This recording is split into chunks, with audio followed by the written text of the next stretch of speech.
नमस्कार मित्रांनो, कला वाणिज्य व विज्ञान महाविद्यालयाच्या मराठी भाषा आणि वाङ्मय विभागातर्फे मी डॉक्टर चांदोजी सोपान गायकवाड आपलं स्वागत करतो माझ्या या ऑनलाईन व्हिडिओ शृंखलेमध्ये. मित्रांनो, मुंबई विद्यापीठाच्या द्वितीय वर्ष कला शाखेतील विद्यार्थ्यांसाठी भाषा अभ्यास हा एक महत्त्वपूर्ण पेपर लावण्यात आलेला आहे आणि या अभ्यासपत्रिकेच्या अनुषंगानं एक व्हिडिओ शृंखला मी आपल्यासमोर ठेवतो आहे. भाषेचा अभ्यास या अनुषंगानं भाषा अभ्यास या शृंखलेमध्ये मी आज भाषेचं स्वरूप आणि कार्य या अर्थानं तुमच्याशी चर्चा करणार आहे. यामध्ये आपण भाषा ही एक संदेशन व्यवस्था कशी आहे या घटकाचा अभ्यास यामध्ये करणार आहोत. मित्रांनो, आपल्याला माहित आहे की भाषा ही मानवी जीवनाचं अत्यंत महत्त्वाचं असं साधन आहे, मूलभूत असं साधन आहे. आणि मानवी भाषा, जगातल्या मानवी भाषा ह्या माणसाच्या विकासाला कारणीभूत ठरलेल्या आहेत. एखाद्या मानवी भाषेचं वय किती आहे किंवा एखाद्या भाषेचा जन्म कधी झाला, त्या भाषेची निर्मिती कशी होत गेली, या भाषेच्या निर्मितीच्या किंवा उत्पत्तीच्या अनुषंगानं विज्ञानामध्ये अजून कोणत्याही प्रकारची प्रगती झालेली नाहीये. पण त्या भाषेच्या काही दस्तऐवजांच्या अनुषंगानं, त्या भाषेमध्ये असलेले शिलालेख असतील, ताम्रपट असतील, त्या भाषेमध्ये असलेली भोर्जपत्र असतील किंवा अन्य संसाधनं असतील, या सगळ्या गोष्टींच्या अनुषंगानं त्या भाषेच्या निर्मितीच्या काळाकडे भाषाशास्त्रज्ञांनी जाण्याचा प्रयत्न केलेला आहे. उत्खनामध्ये सापडलेले जे अवशेष आहे, भाषांचा जो ऐतिहासिक अभ्यास आहे, मानव आणि मानवेतर सृष्टीतील संप्रेषण पद्धतीचा जो तुलनात्मक अभ्यास आहे, इत्यादी गोष्टींच्या साह्यानं मानवी भाषेचं मूळ किंवा वय याविषयी अंदाज बांधण्याचं काम भाषाशास्त्रज्ञांनी केलेलं आहे. आणि भाषाशास्त्रज्ञांनी या अंदाजानुसार साधारणतः 2 लाख ते 60,000 वर्षापूर्वी, साधारणतः म्हणजे निश्चित नाही, साधारणतः 2 लाख ते 60,000 वर्षापूर्वी मानवी भाषा अस्तित्वात आली असावी असं म्हटलेलं आहे. अर्थात या तथ्याविषयी किंवा या मांडणीविषयी भाषाशास्त्रज्ञांमध्ये वेगवेगळ्या प्रकारची मतमतांतर आहेत. म्हणून गरज ही शोधांची जननी असते या उक्तीला सार्थ ठरवत संवादाच्या गरजेतून भाषेची निर्मिती झाली असं आपल्याला म्हणता येतं. म्हणजे भाषा का निर्माण झाली, तर माणसाच्या ज्या नीड्स आहेत, माणसाच्या ज्या गरज आहेत, माणसाची जी जगण्यासाठीची धडपड आहे, या धडपडीमधनं माणसानं भाषेची निर्मिती केली असं आपल्याला म्हणता येतं. ती कधी झाली, कोणत्या काळामध्ये झाली, निश्चित असा तिचा काळ कोणता, या संदर्भामध्ये मात्र आपल्याला अंदाजच बांधावे लागतात.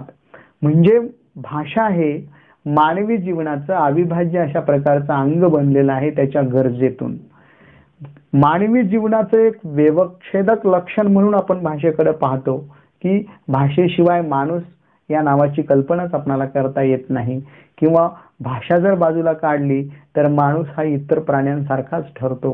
म्हणून भाषा हे माणसाच्या जीवनाचं अत्यंत मूलगामी अशा प्रकारचं, पायाभूत अशा प्रकारचं महत्त्वाचं साधन आहे. म्हणजे आपण आजची जी प्रगती पाहतो माणसाची, ही दैदिप्यमान अशा प्रगतीकडे आपण भाषेशिवाय जाऊ शकत नाही. म्हणून भाषाहीन समाजाची कोणत्याही जगातील समूहाला कल्पना करता येत नाही. आणि जे भाषाहीन समाज आहेत जगामध्ये, अत्यंत वन्य अवस्थेमध्ये जीवन जगणारे, त्यांची प्रगती खुंटलेली आहे. म्हणून भाषा ही मानवी जीवनामध्ये अत्यंत महत्त्वाची, म्हणजे आपण म्हणू की ज्याप्रमाणे माणसाच्या जगण्याला, जीवनाला ऑक्सिजनची गरज आहे, त्याचबरोबर माणसाच्या विकासाला भाषेची गरज आहे. म्हणजे ऑक्सिजन जसा माणसाच्या प्राण ज्योतीसाठी महत्त्वाचा आहे, तसाच माणसाच्या विकासाचा प्राण, माणसाच्या एकंदरीत प्रगतीचा प्राण भाषा आहे असं आपल्याला म्हणता येईल. म्हणून माणूस हा भाषेतूनच ओळखला जातो, भाषेतूनच माणसाची ओळख होते, भाषेमुळेच माणूस मोठा होतो आणि भाषेमुळेच माणसाची प्रगती होते. आणि म्हणूनच माणसाला बोलणारा प्राणी असं म्हटलेलं आहे. कारण का, तर त्याला भाषा येते. कोणत्याही प्रकारची भाषा असेल, जगात असंख्य अशा प्रकारच्या भाषा आहेत, त्या प्रकारांमधली कोणतीही भाषा त्याला ज्याला बोलता येते तो माणूस, आणि म्हणून त्याला बोलणारा प्राणी, माणसाला काय म्हटलं जातं? बोलणारा प्राणी असं म्हटलं जातं. मित्रांनो, मानवी जीवनाच्या प्रत्येक क्षेत्रामध्ये भाषा ही अपरिहार्य बनलेली आहे. म्हणजे जगामधल्या प्रत्येक माणसाला आपली भावना, आपले विचार व्यक्त करण्यासाठी त्याला वेगवेगळ्या पद्धतीच्या प्रत्यक्ष अप्रत्यक्ष सगळ्या प्रकारच्या गोष्टींच्या संदर्भामधल्या आपल्या संवेदना प्रकट करण्यासाठी त्याला सगळ्यात महत्वाचं जर कोणतं साधन असेल तर ती भाषा आहे. आणि म्हणून भाषा हे मानवी जीवनामध्ये अत्यंत महत्वाचं असं साधन आहे. म्हणून भाषा ही माणसाच्या जीवनाचं ऑक्सिजन आहे असं आपण म्हणूयात. भाषेच्या काही व्याख्या आहेत त्याही आपल्याला बघायच्या आहेत. भाषा हा शब्दप्रयोग जो आहे भाष्य, बोलणे, ठीक आहे ना, या अर्थाने केला जातो आणि या अर्थानुसारच भाषेच्या वेगवेगळ्या प्रकारच्या व्याख्या वेगवेगळ्या लोकांनी दिलेल्या आहेत. असं म्हटलेलं आहे की एखाद्या विशिष्ट समूहाकडून वापरले जाणारे शब्द, त्याचे उच्चार आणि त्यांच्या उपयोजनाची पद्धत म्हणजे भाषा. भाषा कशाला म्हणायचं? तर पहिल्यांदा असं म्हणता येईल की एखाद्या विशिष्ट समूहाकडून वापरले जाणारे शब्द, त्यांचे उच्चार आणि त्यांच्या उपयोजनाची पद्धत म्हणजे भाषा. मी कोणताही समूह असेल त्या समूहामध्ये वापरले जाणारे जे शब्द आहेत ते शब्द, त्या शब्दांची जी उच्चार पद्धती आहे ती उच्चार पद्धती आणि ते त्या उच्चारांचं उपयोजन कोणत्या पद्धतीने करायचं ह्याची जी एक विशिष्ट अशा प्रकारची प्रणाली तयार झालेली असते त्या प्रणालीला, शब्द प्रणालीला भाषा असं म्हणतात असं आपल्याला म्हणता येईल. दुसरं असं म्हणता येईल की वांगिंद्रियाच्या मदतीने निर्माण केलेलं श्राव्य, स्पष्ट उच्चारित आणि अर्थपूर्ण शब्द म्हणजे भाषा. दुसरं काय म्हणता येईल? भाषा म्हणजे काय याची व्याख्या करत असताना की वांगिंद्रियाच्या मदतीने, आपले हे जे वांगिंद्रिय आहेत, आपलं हे जे मुखविवर आहे, या मुखविवराच्या मध्ये आपलं हे जे वांगिंद्रिय आहे या पद्धतीने आपल्या शरीरापर्यंत आलेला आहे. ही जी हवा आहे ही हवा वेगवेगळ्या पद्धतीनं शरीरातून वेगवेगळ्या ठिकाणी अडकवून त्याच्यामध्ये वेगवेगळ्या प्रकारचे संस्कार होऊन हे ध्वनी निर्माण होतात. आता मी मराठीतून बोलतोय तर या मराठीमध्ये वांगिंद्रियाच्या मदतीनं निर्माण केलेले श्राव्य म्हणजे ऐकायला येणारे, स्पष्ट उच्चारित म्हणजे तुम्हाला कळणारे आणि अर्थपूर्ण म्हणजे समजणारे, अशा प्रकारचे जे शब्द आहे, ज्याला शब्द आपण असा नाव दिलेलं आहे, इंग्रजीमध्ये त्याला वर्ड म्हणतो आपण. तर असे जे शब्द आहेत हे शब्द अर्थपूर्ण रीतीनं स्पष्ट उच्चारित आणि श्राव्य असतात आणि ते वांगिंद्रियाच्या मदतीने निर्माण होतात. त्याला भाषा असं म्हटलं जातं असं म्हटलेलं आहे. दुसरं असं म्हणता येईल की अर्थपूर्ण व प्रचलित चिन्ह, अर्थपूर्ण व प्रचलित चिन्ह, ध्वनी, हावभाव किंवा खुणा यांच्या साह्याने विचार आणि भावना यांचं प्रेषण करण्याचं एक पद्धतशीर माध्यम म्हणजे भाषा. अर्थपूर्ण व प्रचलित चिन्ह, ध्वनी, हावभाव किंवा खुणा या व्याख्यामध्ये काय म्हणता येईल? अर्थपूर्णताही महत्वाची आहे. प्रचलित चिन्ह म्हणजे जे माहीत आहेत, ध्वनी आवाज आता मी जो काढतोय, हावभाव हातांचे असतील, शरीरावरचे असतील, चेहऱ्यावरचे असतील किंवा खुणा यांच्या साह्याने जेव्हा विचार आणि भावना यांचं प्रेषण होतं आणि ते पद्धतशीर होतं, हे पद्धतशीरपणे जे होण्याची प्रक्रिया आहे त्याला भाषा असं म्हटलं जातं. म्हणजे भाषेच्या संदर्भामध्ये अशा वेगवेगळ्या पद्धतीने वेगवेगळ्या प्रकारे मांडणी केलेली आहे. म्हणजे ही भाषा वेगवेगळ्या पद्धतीनं मानवानं निर्माण केलेली आहे. म्हणून जगामध्ये ध्वनींचं उपयोजन ज्या ज्या पद्धतीनं झालेलं आहे, ध्वनींना ज्या ज्या पद्धतीनं अर्थ दिले गेलेले आहेत, ध्वनींची प्रतीक ज्या पद्धतीनं निर्माण केल्या गेलेली आहेत त्या पद्धतीच्या भाषा निर्माण झालेल्या आहेत. म्हणून जगामध्ये वेगवेगळ्या प्रकारच्या भाषा आहेत आणि त्या माणसांनी निर्माण केलेल्या आहेत. आता माणसाच्या भाषेच्या संदर्भामध्ये विचार केल्यानंतर दुसरा विचार असा येतो की माणसाशिवाय जे इतर पशु पक्षी प्राणी आहेत त्या मानवेतर सृष्टीतलं संदेशन कसं चालतं किंवा मानवेतर सृष्टीतलं संदेशन काय असतं याचाही विचार करणं भाषा अभ्यासामध्ये महत्वाचं आहे. म्हणजे मानवेतर सृष्टीमध्ये म्हणजे माणसात शिवाय जे इतर प्राणी आहेत, पशु पक्षी आहेत, कृमी कीटक आहेत, वेगवेगळ्या प्रकारचे जीव जंतू आहेत, त्यांच्यामध्ये सुद्धा संदेशन घडतं. अर्थात हे संदेशन स्वजाती संरक्षण आणि स्वजाती संवर्धन ह्या ज्या मूलभूत जैविक प्रेरणा आहेत या जैविक प्रेरणाच या संदेशनामागे असतात. म्हणजे या मानवेतर सृष्टीतलं जे संदेशन चालतं ते स्वजाती संरक्षणासाठी आणि स्वजाती संवर्धनासाठी निर्माण झालेलं असतं आणि ह्या मूलभूत अशा प्रकारच्या जैविक प्रेरणा आहेत आणि या जैविक प्रेरणेमधनं हे संदेशन निर्माण होतं. हे संदेशन मानवेतर सृष्टीमध्ये जे चालतं ते हावभाव, खुणा, हातवारे किंवा विशिष्ट प्रकारचे आवाज यांच्या संकेताच्या स्वरूपांमध्येच होत असतं. यामध्ये धोक्याची सूचना देणे, शत्रूपासून स्वतःचं किंवा स्वजातीचं संरक्षण करणं, अन्न मिळवण्याच्या जागेचा निर्देश करणं, नर आणि मादी यांनी एकमेकांना आकृष्ट करण्यासाठी शारीरिक क्रिया प्रतिक्रियांसाठी वेगवेगळ्या पद्धतीनं वापरली जाणारी ही एक संकेतक प्रणाली किंवा संदेशन पद्धती ही अत्यंत सरळ धोपट अशा प्रकारची असते मानवेतर प्राण्यांमध्ये. म्हणजे त्यांच्या खुणा ठरलेल्या आहेत, त्यांचे हावभाव ठरलेले आहेत, त्यांचे विशिष्ट प्रकारचे आवाज ठरलेले आहेत, त्या विशिष्ट प्रकारच्या आवाजामधून विशिष्ट प्रकारची सूचना त्यांना द्यायची आहे असं ते ठरलेलं असतं. म्हणून ते जे त्यांचं संदेशन आहे हे संदेशन या पद्धतीनं वेगवेगळ्या पद्धतीनं जे चाललेलं असतं ते सरळ धोपट असं असतं. ते मानवी भाषेसारखं गुंतागुंतीचं नसतं. मानवेतर सृष्टीच्या भाषेमध्ये मित्रांनो एका विशिष्ट खुणेचा एक विवक्षित अशा प्रकारचाच अर्थ असतो आणि तो एकेरी आणि मर्यादित अशा स्वरूपाचा असतो. काही ठराविक आवाज विशिष्ट संकेत देण्यासाठीच मानवेतर प्राणी सृष्टीमध्ये निर्माण केले जातात. म्हणजे बघा की प्राण्यांची भाषा ही विशिष्ट आशय सुचवण्यापुरतीच विकसित झालेली असते.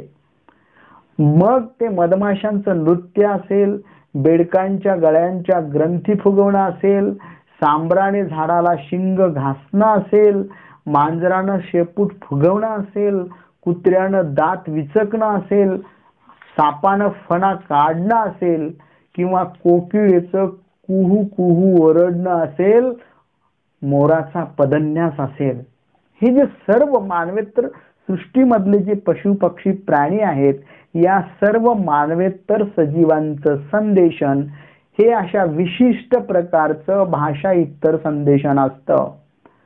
समस्त मानवेतर सृष्टीतले जे जे प्राणी आहेत त्या सर्वांची संकेत प्रणाली ही एकाच एक स्वरूपाची अशाच प्रकारची असते. म्हणजे त्यांच्या आवाजामध्ये जो विशिष्ट प्रकारचा जो आवाज आहे तो विशिष्ट प्रकारच्याच धोक्यांची सूचना देत असतो असं म्हणायचं आहे. म्हणजे त्यांच्या एका ध्वनीचा अर्थ एकच असतो म्हणून जितके ध्वनी तितके अर्थ असं प्राण्यांच्या मर्यादित भाषेचं स्वरूप असतं आणि ते ध्वनी अनंत नसतात, ते विशिष्ट प्रकारचेच असतात, ठराविक अशा प्रकारचे असतात. प्राण्यांना ही जी त्यांची भाषा आहे, आवाज काढण्याची जी पद्धत आहे, त्यांची जी सूचना देण्याची पद्धत आहे ती पद्धत त्यांना जन्मतःच अवगत झालेली असते त्या त्या प्राणी समूहांमध्ये आणि अनुवंशिकतेनुसार ती पुढच्या पिढीकडे संक्रमित होत असते. म्हणजे मानवेतर प्राण्यांमध्ये त्यांचे जे ध्वनींचे संकेत आहेत, त्यांचे जे आवाज आहेत, त्यांच्या ज्या सूचना आहेत त्या विशिष्ट पद्धतीने एका पिढीकडून दुसऱ्या पिढीकडे जात असतात आणि त्या ध्वनींमध्ये त्या संकेतांमध्ये विशिष्ट अर्थ असतो. मानवाच्या भाषेच्या बाबतीत असं घडत नाही, कारण मानवाच्या भाषेमध्ये असंख्य अशा प्रकारचे ध्वनींचा समुच्चय आहे आणि त्या ध्वनींना त्यांनी संकेत व्यवस्था निर्माण केलेली आहे. म्हणून मानवाच्या भाषेच्या बाबतीमध्ये असं घडत नाही, कारण माणसाला भाषा ही आत्मसात करावी लागते.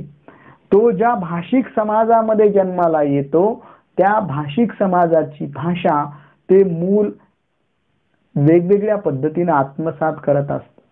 ते मूल ज्या समाजामध्ये वाढतं, बागडतं, खेळतं त्या समाजाची भाषा त्याला आपोआपच येत असते. त्या समूहाच्या अवतीभोवती तो राहतो. ते समूह ज्या पद्धतीनं बोलतात त्या पद्धतीचं बोलणं त्याच्यामध्ये येतं. प्राण्यांमध्ये तसं घडत नाही. प्राण्यांमध्ये ध्वनींचे संकेत ठरलेले असतात. म्हणून कोणत्याही मानवेतर सजीवाला माणसासारखी अशा प्रकारची भाषा निर्माण करता येत नाही. माणसासारखी भाषा ही माणसांनाच निर्माण करता येते. माणूस सोडून जे इतर प्राणी आहेत त्या प्राण्यांना त्यांची भाषा विकसित करता आलेली नाही. मानवाचं आता भाषा इतर संप्रेषण कसं असतं हेही पाहणं महत्वाचं आहे. जसं मानवेतर प्राण्यांच्या संदेशनामध्ये त्यांचे विशिष्ट ध्वनी आहेत, हावभाव आहेत, खुणा आहेत, शरीरावरचे वेगवेगळ्या प्रकारचे हावभाव आहेत. त्याच्यामधनं त्यांची भाषा निर्माण होते किंवा ते विशिष्ट पद्धतीनं त्या भाषेचं एक संकेत प्रणाली निर्माण करतात आणि ती विशिष्ट पद्धतीचीच असते. विशिष्ट ध्वनी, विशिष्ट आवाजच मानवेतर प्राणीसृष्टीमध्ये असतात. पण माणूस सुद्धा मित्रांनो भाषेशिवायही भाषेतर संप्रेषण करत असतो. म्हणजे प्रत्यक्ष तो भाषेचा उपयोग करत नाही पण भाषेतर संप्रेषण पद्धती तो वापरतो आणि आपलं संदेशन पूर्ण करतो. म्हणजे आपण म्हणालो की भाषा ही माणसाचं प्रमुख अशा प्रकारचं संप्रेषणाची व्यवस्था आहे. पण माणूसही मानवेतर सजीवाप्रमाणे काही वेळा भाषा इतर संदेशनाचा वापर करतो. तो कसा करतो तर देहबोलीचा वापर करून त्यानं केलेलं संदेशन यामध्ये गणता येतं. त्यानं वाजवलेल्या टाळ्या असतील, त्यानं दिलेली टाळी असेल, त्यानं वाजवलेली चुटकी असेल, त्याने मान हलवलेली असेल, त्यानं मानेला झटका दिला असेल, त्याच्या कपाळावर आठ्या आलेल्या असतील, त्याची भुवयांची वैशिष्ट्यपूर्ण अशा प्रकारची हालचाल झालेली असेल, त्यानं डोळे मिचकावलेले असतील किंवा त्यानं डोळे वटारलेले असतील, त्यानं ओठ मुडपलेले असतील, त्यानं तोंड वेगाडलेलं असेल, त्यानं जीभ दाखवलेली असेल, त्यानं जीभ चावलेली असेल, त्यानं नाक खाजवलेलं असेल, त्यानं कपाळावर हात मारलेला असेल, त्यानं तोंडावर बोट ठेवलेला असेल, त्यानं बोट उगारला असेल, त्यानं हात उगारला असेल, त्यानं अंगठा दाखवला असेल, त्यानं पाय आपटला असेल, त्यानं टेबलावर मूठ आपटलेली असेल, तो किंचाळलेला असेल, त्याच्या हसण्याच्या विविध तऱ्हा असतील. या प्रत्येकामधून निरनिराळ्या प्रकारचे अर्थ व्यक्त होत असतात आणि इथं कुठेही भाषेचा वापर होत नाही. माणूस काय करतो भाषेशिवाय तो डोळ्याच्या हालचालीतून, डोळे वटारण्यातून, ओठ मुडपण्यातून, तोंड वेगाडण्यातून, जीभ दाखवण्यातूनही काय करत असतो आपलं संदेशन पूर्ण करत असतो. म्हणजे असे अगणित प्रकारच्या देहबोलीच्या साह्यानं माणूस भाषा इतर संदेशन पूर्ण करत असतो. याशिवाय माणूस वेगवेगळ्या प्रकारची चिन्हही वापरून संदेशन करतो. जसं की वाहतुकीच्या नियमांची चिन्ह असतील, सूचनांसाठी वापरले जाणारे चिन्ह असतील, रंगांशी संबंधित संकेत असतील, विशिष्ट प्रकारचे उपक्रम असतील, विशेष दिवस असतील, या सगळ्यांसाठी त्यानं तयार केलेली चिन्ह आणि सध्याचे आंतरजालावरील म्हणजे इंटरनेटवरील वेगवेगळ्या प्रकारचे इमोजी हे सुद्धा मानव भाषा इतर संदेशनाचे प्रकार आहेत. म्हणजे माणूस भाषेशिवाय सुद्धा भाषा इतर संदेशनाचे वेगवेगळे प्रकार आपल्याकडे उपयोगाला आणतो. पण या सर्वांशिवायही माणूस या सगळ्यांमधनं विकास करू शकतो का? की डोळे वटारण्यातून, डोळे विचकावण्यातून, नाक मुरडण्यातून त्याला विशिष्ट प्रकारच्या काही गोष्टी दाखवता येतील. पण माणसाला त्याचा विकास जो करून घेतलेला आहे, माणसाचा जो हा दैदिप्यमान विकास झालेला आहे, माणूस हा जो तुमच्या समोर बोलतो आहे, व्हिडिओच्या माध्यमातून जो तुमच्या समोर व्यक्त होतो आहे, या सगळ्याचं मूळ आहे भाषा. मी एका विशिष्ट भाषेमधनं तुमच्या समोर हे सगळं कथन करतोय, हे सगळं मांडतोय आणि ही भाषा माणसानं जी निर्माण केलेली आहे ते त्याच्या जीवनाचं